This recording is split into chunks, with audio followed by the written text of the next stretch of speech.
task then starts off and asks us to wrap the text in cells C3 and D3 so that the text fit into the column properly. C3, D3, wrap text. We're then asked in cell D4 to use a formula to calculate the total sales from the waltzers.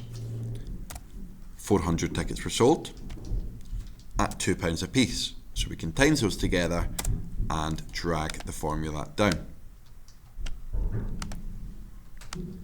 We're then asked to format the cells D4 to D9 to show pounds with 2 decimal places. So we're going to highlight D4 all the way down to D9. At the top here we can see it's currently formatted to number. We're going to change that to currency.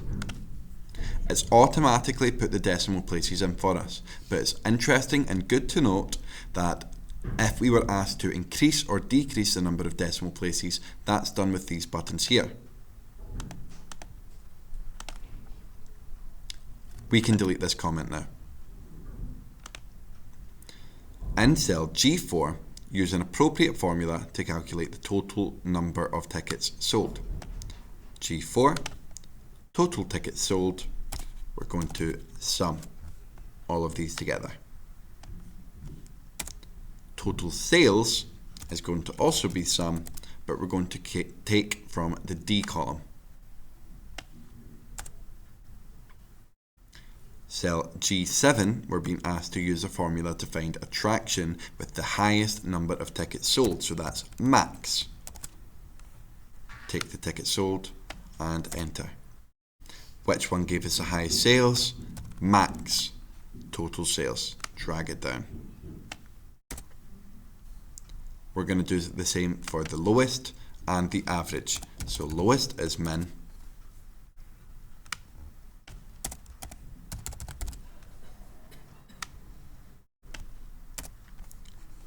And average is average.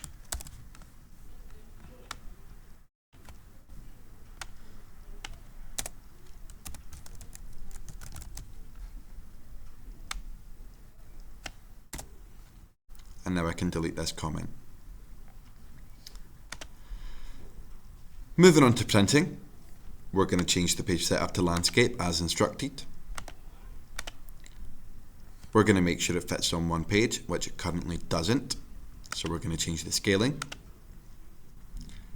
We're going to insert our name in the footer.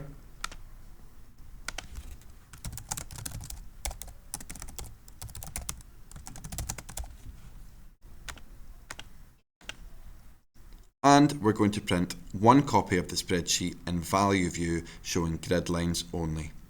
Page setup, sheet, grid lines, OK. This comment would need to be deleted.